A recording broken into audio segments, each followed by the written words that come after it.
이 백성은 내가 나를 위하여 지었나니 나의 찬송을 부르게 하려 함이로다. 우리는 찬송 부를 사람이고 성가대만 찬양하는 게 아니고 우리 모두가 다 찬양해야 될 사람이고 특수한 사람만 노래를 부르는 것이 아니라 우리 모든 구원받은 성도들은 늘 찬송하고 노래하고 여호와 하나님을 높이고 특별히 우리가 구원받은 것에 대해서 하나님 앞에 이 감사 찬송하는 것은 너무 중요합니다. 우린 지난 24장에서는 인간의 보편적인 죄에 대한 열방의 심판, 즉 열방의 심판, 유대인들은 당연히 율법을 어긴 언약 백성으로서의 폐역에 대한 심판을 받겠지만 이 언약 백성이 아닌 보편적인 모든 인간들도 그들 속에는 양심이라는 게 있는데 그것으로 하나님을 거스리고 반역하고 믿지 않는 그 죄에 대해서 온 인류는 다 심판을 받게 된다는 것. 그런데 오늘 25장에서는 아주 관점을 달리해서 최후의 심판 이후에 이제 새로운 왕국에 들어가서 하나님의 그 위대한 구속 사업, 구속 사역을 찬양하는 이 성도의 노래를 기록하고 있습니다. 오늘 본문에서 세 가지로 이제 말씀을 증거하려고 하는데 1절부터 5절까지는 하나님의 구원을 찬양함. 제목이 똑같죠. 포악한 원수들로부터 그들을 구원해 주시고 심판해 주신 하나님에 대한 찬양. 1차적으로 그러니까 원수들 전쟁 가운데서 대적자를 물리쳐 주시고 건져 주신 그 구원에 대한 찬양이고, 궁극적으로는 우리 신약 시대 그리스도인들이 죄에서 구원받은 그 구원의 은혜에 대해서 찬양하는 내용입니다. 1절 5절. 그다음에 6절로 9절은 모든 민족을 위한 구원의 연회. 이게 모든 민족을 위한 구원의 잔치. 연회란 말은 잔치로 모임을 연회라고 하잖아요. 근데 사실은 모든 민족을 위한 구원의 연회는 이미 예수를 자신의 구주로 믿음으로부터 시작한 게 잔치의 시작이에요. 신약시대 교회는 잔치집과 같습니다. 질문하겠습니다. 좋은 사람이 딱 두 사람 있는 것 같은데 질문하겠습니다. 우리 예수님이 공생애를 시작해가지고 최초로 행하신 기적은 무엇일까요? 네, 물을 포도주로 바꾸신 기적인데 어디에서 이 놀라운 기적이 행해졌죠? 결혼잔치집, 가나의 혼인잔치집. 예수님의 공생의 최초의 그 기적을 혼인잔치집에서 시작한 것은 대단히 의미심장한데, 그것은 바로 예수 믿는 이 믿음의 세계는 잔치집과 같이 기쁘고 즐거운 것이라는 걸 가르쳐 주는 거예요. 우리 옆에 사람 한번 쳐다보고 즐거우십니까? 물어보세요. 즐거우십니까? 안 즐겁다 할 수도 없고 물어보는데, 사실은 소 뒷다리 떼어놓고 마음껏 먹어도 아깝지 않는 세계, 잔치집과 같은 세계, 연회. 그래서 이 두 번째 메인 아이디어는 모든 민족을 위한 구원의 연회이고요. 그리고 이 천국, 그게 바로 천국이고 천국의 지점이 교회인데, 그래서 예수를 믿는 순간 우리는 잔치집에 들어가는 거예요. 예수를 믿고 교회에 들어가는 순간 교회는 잔치집이에요. 천국은 그러니까 믿는 순간 우리에게 도래한 것이고 앞으로 완성돼 나갈 것인데, 지금도 건설되어져 나간다네. 우상을 섬기고, 오늘 어떤 분 면담해 보니까 안동 김씨인데 남편이 1년이면 제사를 여러 차례 드린대요. 그런데 그 동생분이 분당에서 예수를 잘 믿는 모양이에요. 누님 교회 나가라고. 교회 나가면 좋다고. 또 친구분도 자꾸 건면은 모양이에요. 그리고 마지막에 이제 우리 이명옥 권사님이 백발동에 사니까 안신아파트 권면해가지고 모시고 오셨는데, 지금도 아주 안동 김씨 양반들 아니요? 얼마나 원리 원칙을 따지고 고집불통이고 아무튼 제사를 1년에 몇 번씩 드리는, 지금도 보통 제사를 드린 게 아니고 머리에 뭐 모자 쓰고 충문을 암송하면서 요세차 아무튼 충문을 암송하면서 지금도 하신대. 본인이 다 음식 준비를 해야 돼요. 그런데 제가 그렇게 말씀드리 얼마나 이 믿음의 세계가 좋으면 하나밖에 없는 동생이 그렇게 교회 나가라고 하겠느냐. 얼마나 예수 믿는 세계가 가치가 있고 자랑할 만한 것이면 친한 친구가 교회 나가자고 하겠느냐. 예수를 믿는 순간 우리는 잔치집에 들어가는 연회장에 들어간 거나 마찬가지. 교회에서 슬퍼하지들 마세요.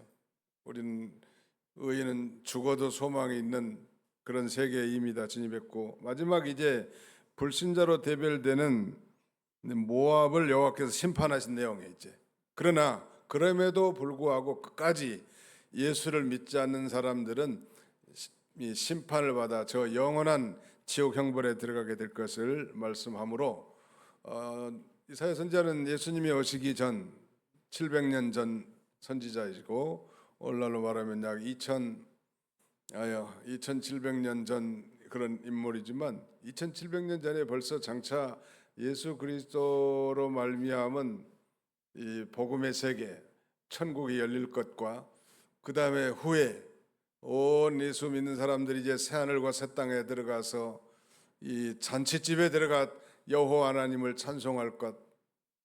그러나 불신자들은 반드시 이제 색출해서 심판해서 지옥불에 던질 것을 예언하고 있습니다. 하나님의 구원을 찬양함 1절로 5절, 모든 민족을 위한 구원의 잔치 연회 6절로 9절, 여호와께서 모압을 심판하심 10절로 12절인데 우리 1절을 같이 한번 통독하겠습니다. 시작. 여호와여 주는 나의 하나님이시라. 내가 주를 높이고 주의 이름을 찬송하오리니 주는 기사를 옛적에 정하신 뜻대로 성실함과 진실함으로 행하셨습니다. 여호와여 주는 나의 하나님이시라. 주는 나의 목자십니다. 일맥상통하다 할 수 있겠죠. 언약 백성으로서 개인적인 그런 신앙 고백이 오직 여호와 하나님만 섬기겠다는 그런 선언하니 여호와여 주는 나의 하나님이시라.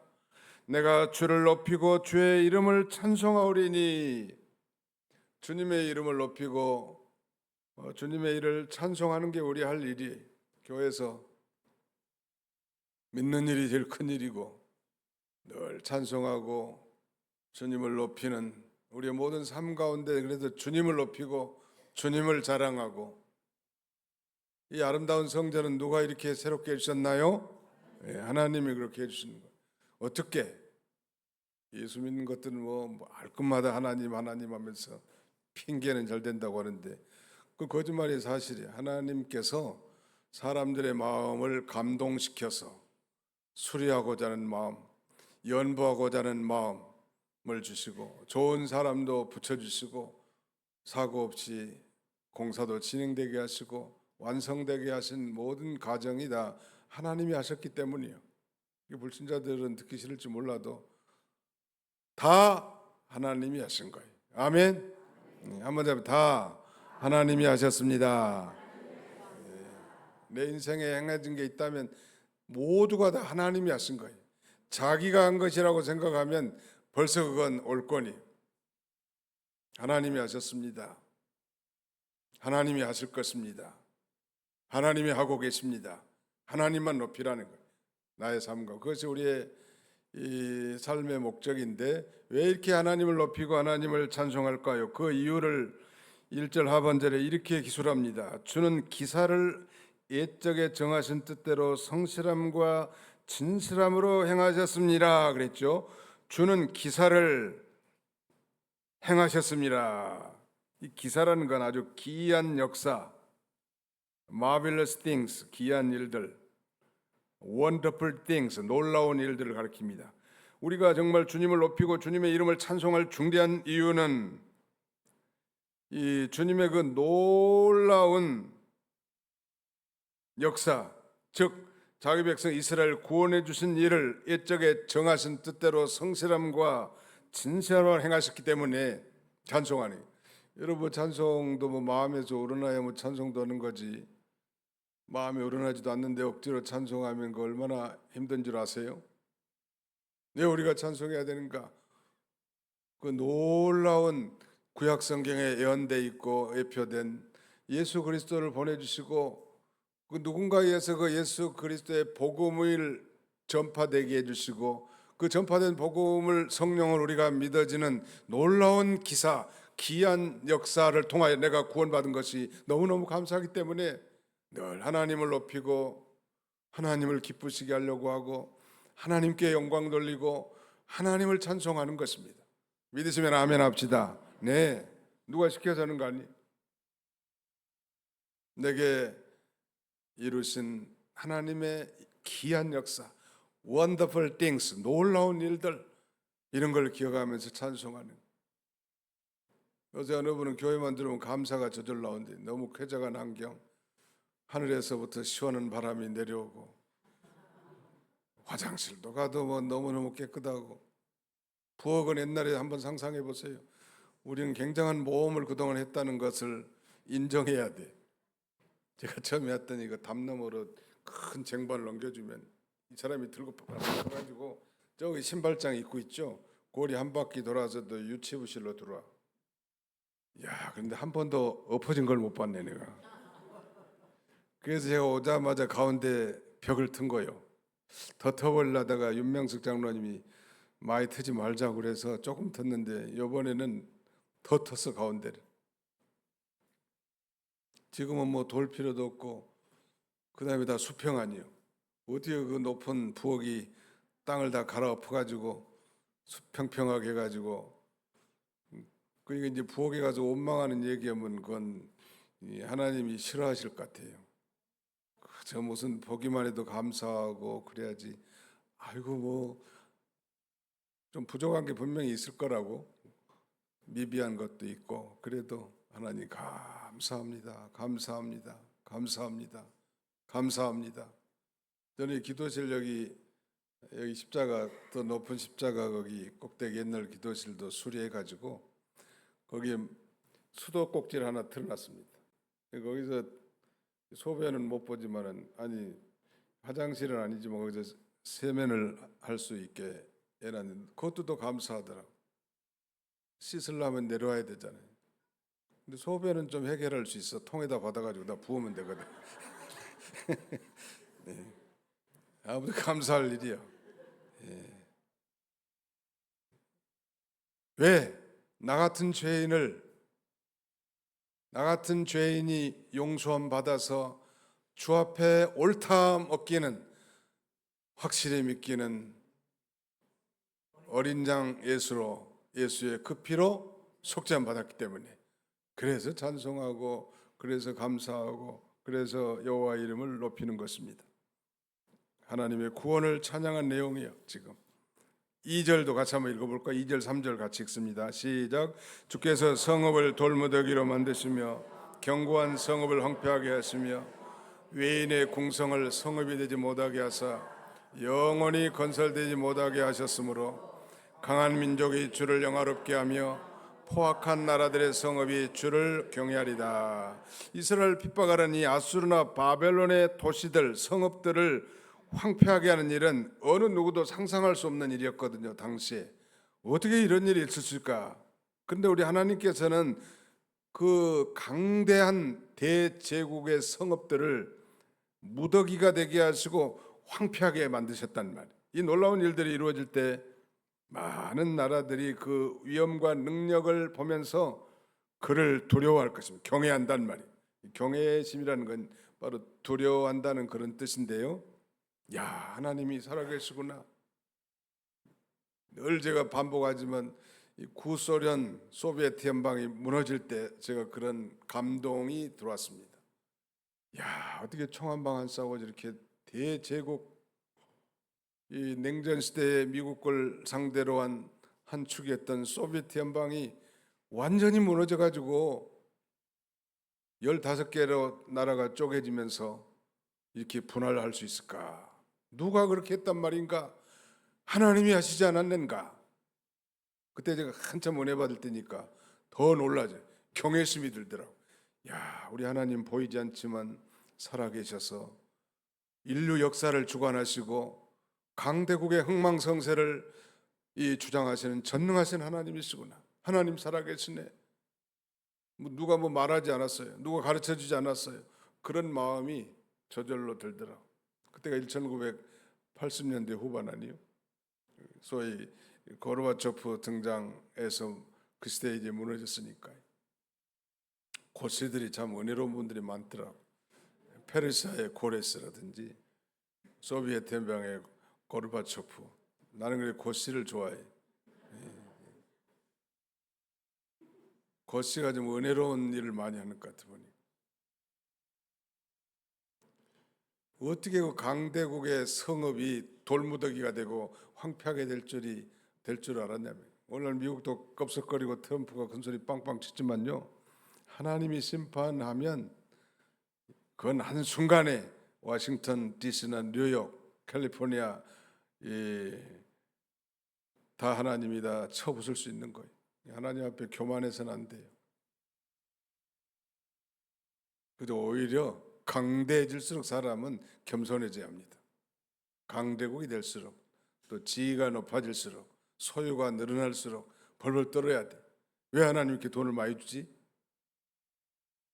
그 많이 줘도 이거 관리도 잘 못하고 귀찮는 거예요. 원래는 하나님께 기도하고 하나님이 기뻐하시는 뜻대로 사용하는 거죠.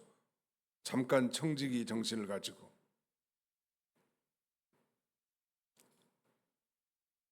그 다음에는 4절 5절도 같이 한번 읽어보실까요? 4절 5절 시작.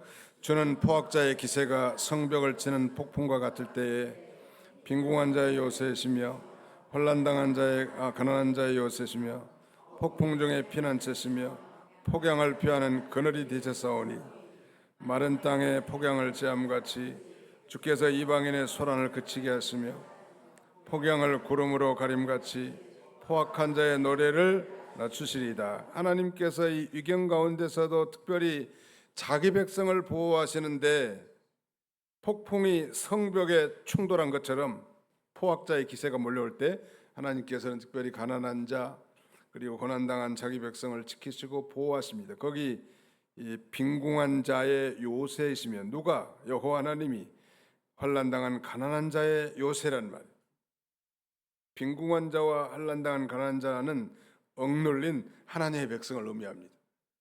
그러니까 엄청난 이태로운 환경 가운데서도 우리 하나님은 자기 백성들을 보호하시는데, 특별히 하나님을 의지하고 그 다음에는 하나님을 경외하는 자기 백성들, 그들의 요새와 피난처 그리고 그늘이 되어주십니다. 여기 너무 아름다운 표현들이 있는데, 주는 포악자의 기세가 성벽을 폭풍과 같을 때, 한번 생각해보세요. 성벽이 있는데 엄청난 이 성벽에 폭풍이 내리친 것처럼 엄청난 일이 일어났다면, 전쟁이 일어나고, 그런 가운데서도 이 가난하고 고난당한 자기 백성을 지키신다는데 어떻게 지켜준가 하면, 빈궁한 자의 요새시며 환난당한 가난한 자의 요새시며 폭풍 중에 피난처시며 폭양을 피하는 그늘이 되셨사오니.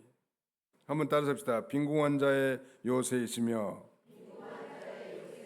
환난당한 가난한 자의 요새이시며 폭풍 중에 피난처시며 폭양을 피하는 그늘이 되셨사오니. 예, 폭양. 요새 참 폭양이 너무 심해진 것 같습니다. 점점점 앞으로는 더 심할 거라네요. 오늘날의 이런 폭양은 상상할 수 없을 만큼 계속 지구촌이 덮여지는 것. 그래서 결국 탄소 배출량 때문에 그런데, 그래서 우리가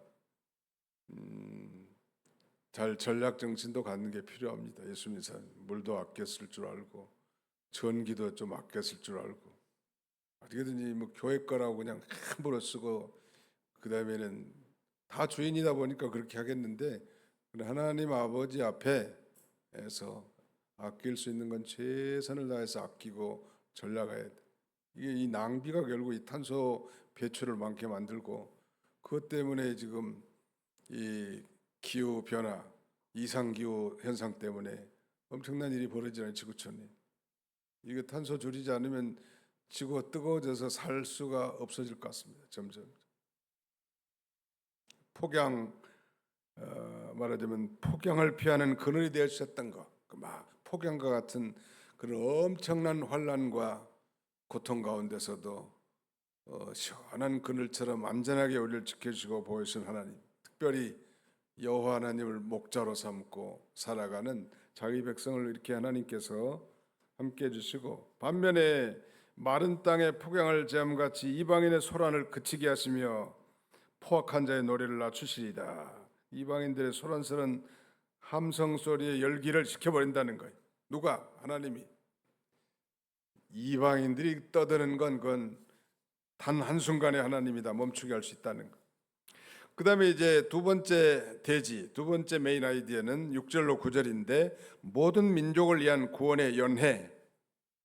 이건 세계 모든 이방인들이 회개하고 돌아와서 다 함께 그 구원의 잔치에 동참할 것에 대한 비전이, 엘리의 이사야 선지자 시대에 예언한 것이 오늘 우리도 한번 생각해 보세요. 이 도봉교회라는 이 공동체, 얼굴도 모르고 성도 다르고 생면부지의 사람들이 예수를 믿고 구원받아 한 공동체를 이루어서 이 하나님을 섬기는 것은 그야말로 이사야 선지자가 예언한 바의 성취이고, 지금도 이루어져 가고 있고, 장차 예수 그리스도의 제 이름으로 말미암아 이 세상에 심판받고 완성되게 될 것입니다.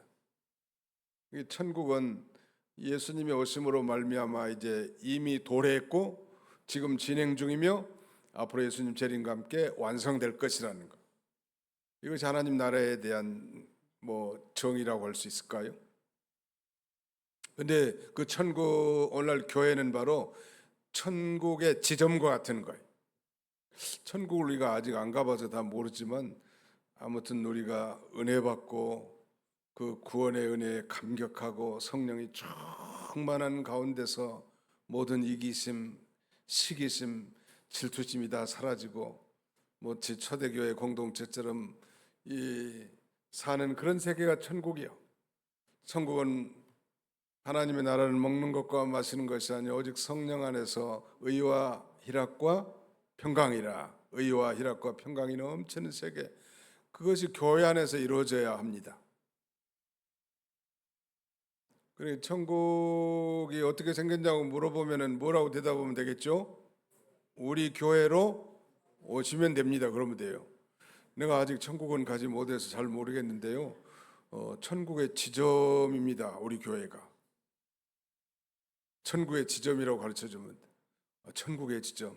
과연 와보니까 가진 것들도 별로 없는 것들이 와가지고 얼굴은 반면 미소를 짓고 아주 밝고 명랑하고 즐거워하고, 도대체 저들의 기쁨의 근원이 무엇인가 의심사게 만들어줘야 돼. 교회에서 교회를 왔는데 전부 다 내천자를 그리고 신경질 부리면서 서로 싸우고 자리 싸움이나 하고 질투심이나 갖고 서로 높아지려고 하고 서로 무시하고, 이런 거 보면 아이고 천국 가면 안 되겠네 그럴 거 아니에요. 그 사람들이.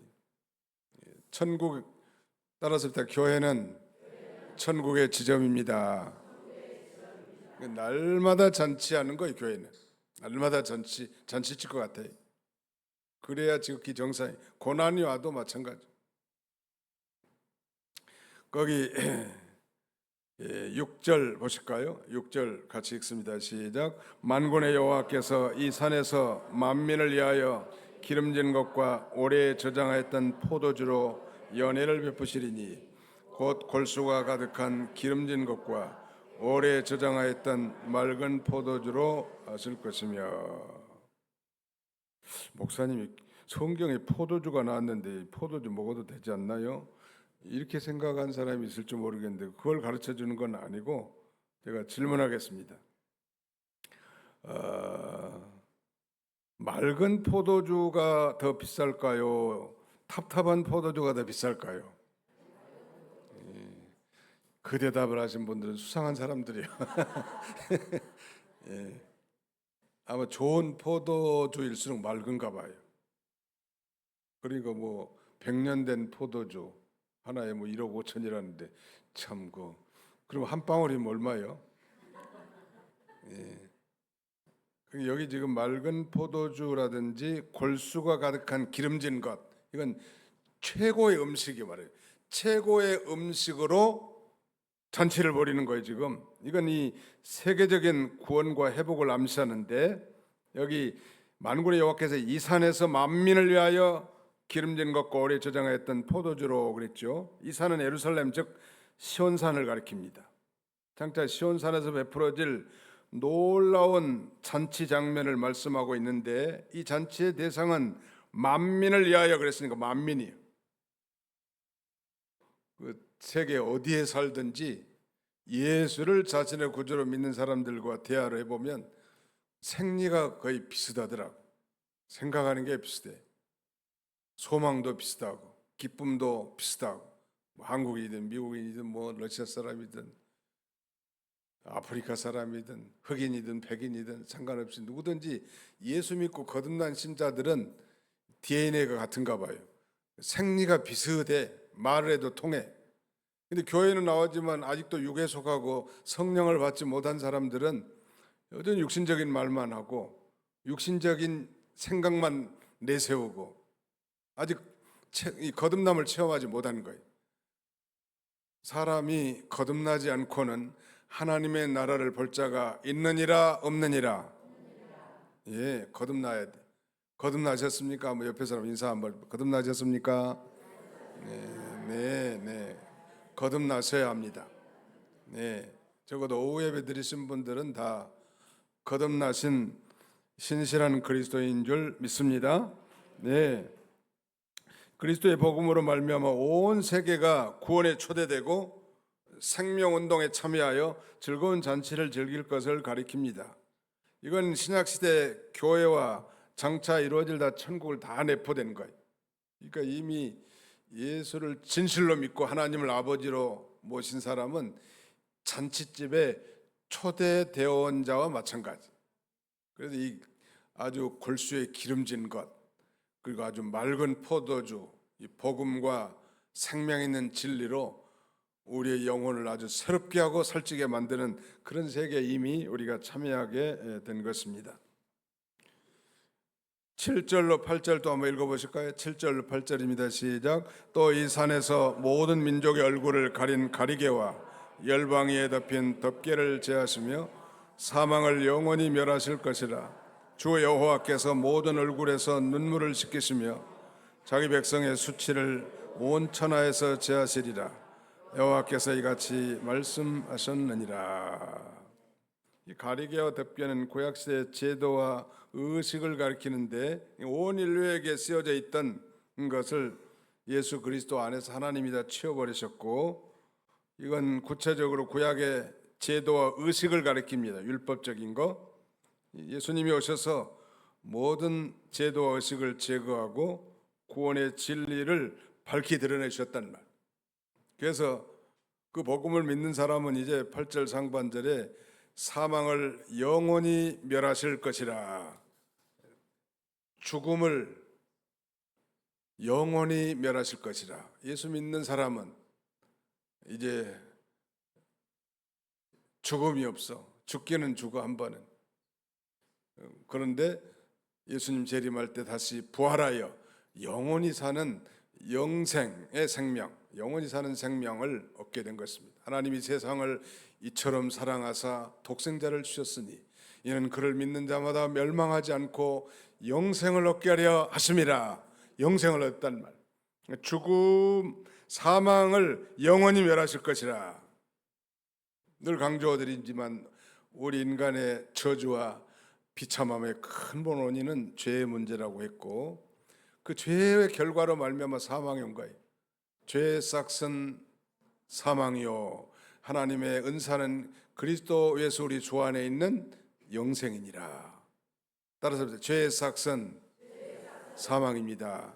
우리 한 번은 죽는 것은 아담이 범죄함으로 말미암은 그 죄값으로 죽는데 이 죽음을 소위 physical death, 육체적인 죽음이라고 합니다. 이 육체적인 죽음은 육체와 영혼이 분리된 걸 가르쳐요. 그러니까 성도가 죽는 순간 영혼은 하나님 앞으로 가신 거예요. 어떻게 죽었든 상관없어. 물에 빠져 죽었든 뭐 총에 맞아 죽었든 자연사에 있던 병들어 죽었든 새에게 쪼여먹혀 죽었든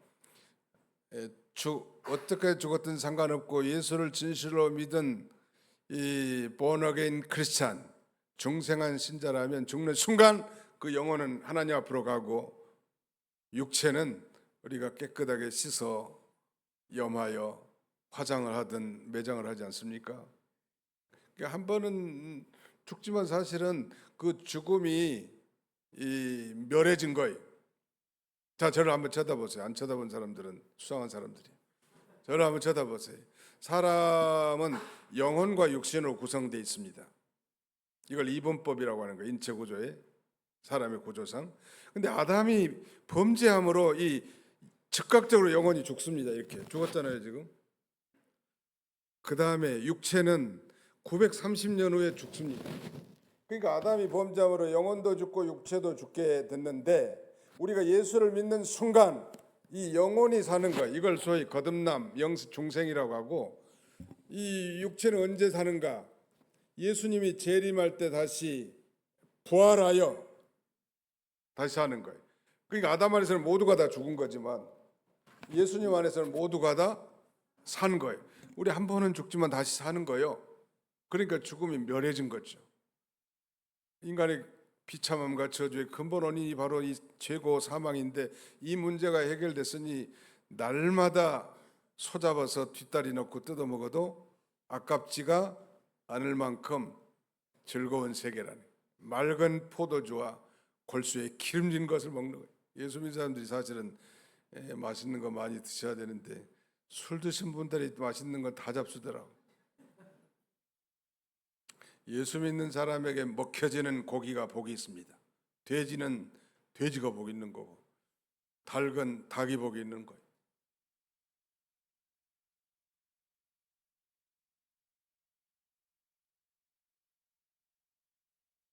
옛날에 김현복 목사님은 신방 가서 예배 드려주는데 그 교인들이 닭을 잡아준 모양이에요. 목사님 오셨다고. 목사님이라고 닭 뒷다리를 하나 주신 모양인데 그 닭 뒷다리를 뜯어 잡수시면서 어이 참 이 닭이 복이 있군. 하나님의 말씀을 전하는 하나님의 종에게 먹힌 닭이 복이 있다네. 만약 그 닭 뒷다리를 술 먹고 아주 못된 짓 많은 사람이 먹는다면 그 닭이 얼마나 애롭고 힘들겠냐는 말이에요. 피조물도 그래서 성경에 보니까 피조물도 하나님의 아들들이 나타나기를 간절히 사모한다고 성경은 증거합니다. 예수 믿는 사람에게 먹히는 게 복이요. 아멘. 네, 맛있는 거 많이 잡수시라. 교회에서도 마찬가지. 그 다음에 거기 8절이 요절인데 사망을 영원히 멸하실 뿐만 아니라 주 여호와께서 모든 얼굴에서 눈물을 씻기시며 모든 눈물을 씻어주시는 거예요. 예수님 믿는 자에게 한량없는 위로와 생명을 주신다는 것입니다.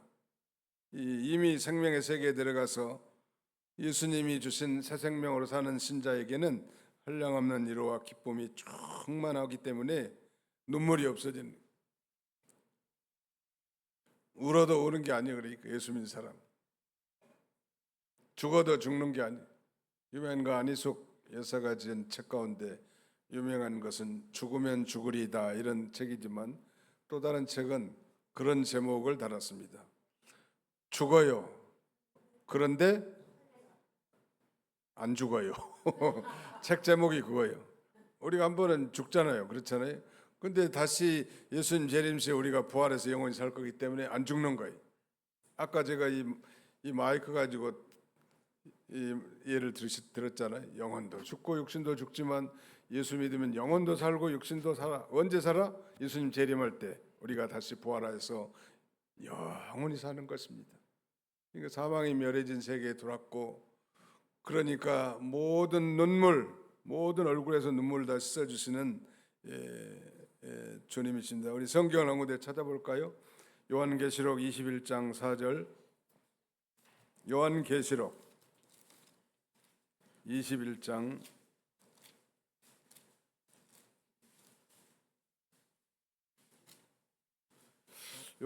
21장 4절 말씀 같이 한번 읽어보실까요?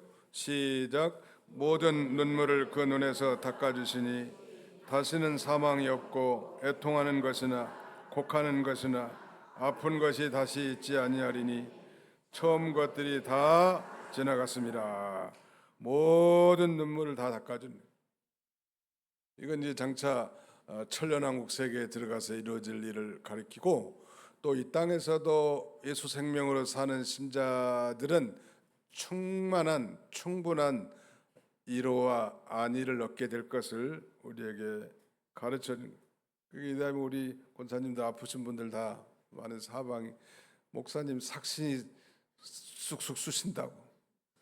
삭신이라는 게 우리 몸을 가리키는 사투리죠. 근데 보니까 이 헬라어의 그 육신을 삭스라고 하는데 헬라어도 우리 한국에서 나왔나 봐. 삭신, 삭스 비슷하잖아요. 근데 이 천년왕국 세계 가면 아픈 게 없어. 이제 없다고 그랬잖아요. 애통하는 것도 없고 곡하는 것도 없고 아픈 것도 없고. 빨리 천국 가고 싶으세요? 네. 어떤 사모님이 자기는 일찍 천국에 가고 싶다고 자꾸 그러는데, 요새 그 목사님 얘기 들어보니까 좀 늘어났다네. 조금씩 늘린대. 자기는 몇 살까지만 살고 싶었는데 요새는 조금씩 늘어난다는 거예요. 자기가 가고 싶다고 하는 것도 아니고, 하나님의 정해진 연월일시에 우리가 가는 줄 알고, 살아있는 동안 우리가 할 직무가 있잖아요. 복음 전파의 직무, 교회를 섬기는 직무, 그걸 잘 감당하는 것이 중요합니다. 이 복음으로 말미암아 구원받은 하나님의 세계가 만민들이 이렇게 모여서 그렇게 섬기는 거예요. 저는 그 중국 선교 자주로 다닐 때 보니까 우리가 아주 열심히 특심하게 했지만 홍콩이나 대만에서 또 이렇게 예수 믿고 거듭난 사명감 있는 그런 선교사들이 와서, 그 중국이 이제 문 열어졌을 때 등소평이 문 열었잖아요. 90년대 초반부터 일시에 막 이 복음이 들어갔고, 중국의 문화혁명으로 예배당들이 전부 다 문 닫았고, 그 다음에는 주의 종들이 다 감옥에 들어갔었는데 풀려나온 사람도 있더라고 보니까. 그리고 그 창고 공장으로 바뀐 예배당이 전부 다 십자가가 달려가지고 회복이 된 거예요 그때. 요새는 뭐 중국에서 기독교 핍박이 아주 가열차게 진행되고 기독교 박멸운동이 일어나고 있지만, 그때는 그랬어요. 적어도 몇 년 전이요. 그러니까 30년 전에. 그 중에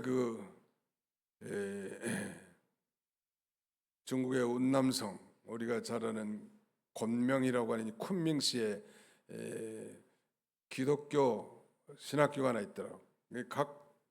그러니까 이 주에 운남성 각 성에 이제 대표적인 신학교들이 하나 다 있거든. 남경에는 남경 신학교, 북경에는 북경 신학교, 이렇게. 운남성에도 그 신학교가 있는데, 마치 기회가 돼서 그 신학교 교무실에 그 교장 선생님하고 교수들 놓고 고성남 목사님하고 한 주간씩 이렇게 성경을 가르쳤는데, 그때 그 교장 선생님 이름이 리하이쿵이라는 분인데 80세가 넘었더라고. 그때만 해도. 자기가 문화혁명 때 감옥에 들어가가지고 자기가 생긴 교회는 전부 다 창고로 다 바뀌어버리고, 자기들은 감옥에 오랜 생활을 하다가 이제 이 등소평의 개방 정책 때문에 풀려나와가지고 다시 그 교장 역할을 하고 계시더라고요. 이 말씀 들어본 요지는 바로 예수 믿는 세계, 이 세계는 그야말로 천국의 세계고 모든 눈물이 다 제해진 세계고 애통하는 것, 곡하는 것, 아픈 것이 다시 없는 세계, 또 장차 새하늘과 새 땅에 들어가면 그런 세계를 누리겠지만 이 세상에서도 믿음으로 살면 충분히 위로가 되고 그 믿음으로 말미암아 넉넉하게 세상을 이겨나갈 수 있는 그런 삶을 우리가 살아갈 수 있는 것입니다. 그러나 여호와께서 이제 10절 이하에는 모압을 심판하십니다. 10절로 12절을 같이 한번 읽겠습니다. 10절부터 12절 마지막 같이 읽습니다. 시작.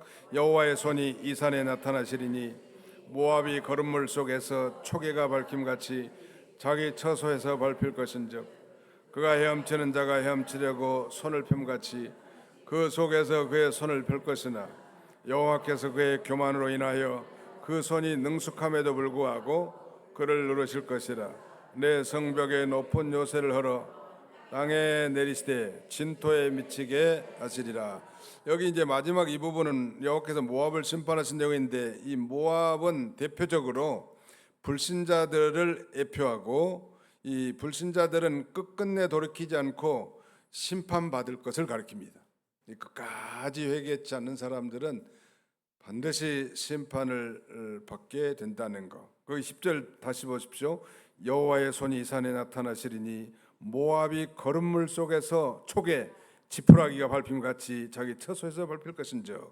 이 불신 세력인 모압이 심판을 받는데 거기 여호와의 손이 이 산에 나타났다. 여호와의 손은 우리 믿는 자들에게는 구원의 손이고 보호의 손이지만 이 불신자들에게는 심판의 손인 거예요. 마치 그 바벨론이 멸망하기 전 이 벨사살 왕 당시에 손가락이 나타나 글씨를 쓴 것처럼 말이죠. 그 여호와의 손은 불신자들에게 심판의 손인데 하나님께서 시온산 위에 지속적으로 함께한다는 뜻이 그도 포함되지만 믿지 않는 자에게 심판을 내리시겠다는 것. 그래서 모압이 거름물 속에서 초계가 밟힌같이 자기 처소에 밟힐 것인지 그랬죠. 하나님의 원수인 모압은 수치스럽게 밟힐 거라. 초계라는 건 지푸라기를 가리킵니다. 거름물 속에, 시골 사람들은 조금 이해가 될 것 같아요. 연세 드신 분, 거름물 속에서 지푸라기가 밟힘같이 자기 처소에 밟힐 거라네. 수치스럽게 된다네. 모압은 이스라엘을 대적하고 조롱하고 하는 대표적인 원수입니다. 모압이 교만한 적대 세력으로 이렇게 지푸라기가 거름물 속에 밟힌 것처럼 완전히 하나님의 심판을 받아 비참하게 되고 수치를 당하게 될 것을 예언하고 있습니다. 자, 오늘 본문을 통해서 우리가 배울 수 있는 이 교훈이 있다면 이 세상 끝날에는 구원받을 자가 있고 그 다음에는 버림받을 자도 있을 거라는, 즉 유기될 자가 있단 말. 우리는 알 수는 없죠. 택자가 있고 불택자가 있으며 그 다음에는 알곡이 있고 가라지가 있고 양이 있으며 염소가 있다. 대조되는 표현이죠. 참성도는 택자, 양, 그 다음에는 알곡에로 대별되겠지만 그 반대에는 반드시 이제 버림받는다는 거. 그리고 우리 성도들은 훗날 이 새하늘과 새 땅에서 다 함께 모여서 즐겁게 이렇게 찬송을 부르는데, 그 하나님이 내게 베풀으신 건 놀라운 구원에 대한 찬송뿐만 아니라 지금까지 지내온 것 주의 크신 은혜라, 이런 찬송을 부를 것 같아요. 지금까지 지내온 것 주님의 크신 은혜로 그의 인도하심과 보호하심을 받아 우리가 살아오지 않았습니까? 반면에 오늘 이렇게 불안과 이 번민에 쌓인 이 세상에서 방황하는 우리들의 실상을 생각해 볼 때, 장차 이제 우리가 하늘나라에서 세계 모든 성도들과 함께 하나님의 성호를 찬양하며 영광 돌리는 그런 모습을 상상해 본다는 것은 이 가슴 뭉클한 감동일 것입니다. 지금 불안한 게 많죠. 지상 교회는 완전치 못한 게 많아요. 그러나 거기는 이제 죄가 없는 세계고 이 마귀가 없는 세계, 그야말로 의와 평강이 강물처럼 흐르는 세계가 도래하게 될 것입니다. 역사적 전철전설을 믿는 그리스도인들에게는 이 천년왕국이 큰 소망이 되는 거고, 그걸 믿기 때문에 현실의 고달픈 삶, 이 어려운 삶을 넉넉하게 우리가 이겨나갈 수 있는 것입니다. 오늘 이런 이 소망을 가지고 승리의 삶을 살기를 원하는 저와 여러분들 다 되시기를 주님의 이름으로 축원합니다. 거룩하신 하나님 감사합니다. 우리 하나님께서 죄 많은 저희들을 구속 곧 죄 사함을 얻게 해주시고 우리로 하여금 이제 날마다 여호와 하나님을 찬송하며 살아갈 수 있도록 인도하신 것을 진심으로 감사하고 감사를 드립니다. 자비로우신 아버지, 이 세상 살아갈 때 많은 질병과 고난과 역경과 실패와 좌절의 늪이 우리 앞에 가로막혔다 할지라도 그 가운데서도 우리 하나님 우리 함께 하심을 믿고 우리가 받은 구원의 은혜를 기억하며 장차 우리에게 도래할 영광스러운 천국을 소망하며 믿음으로 잘 이겨나갈 수 있는 우리 모두가 다 되게 하여 주시옵소서. 예수님의 이름으로 기도하옵나이다. 아멘.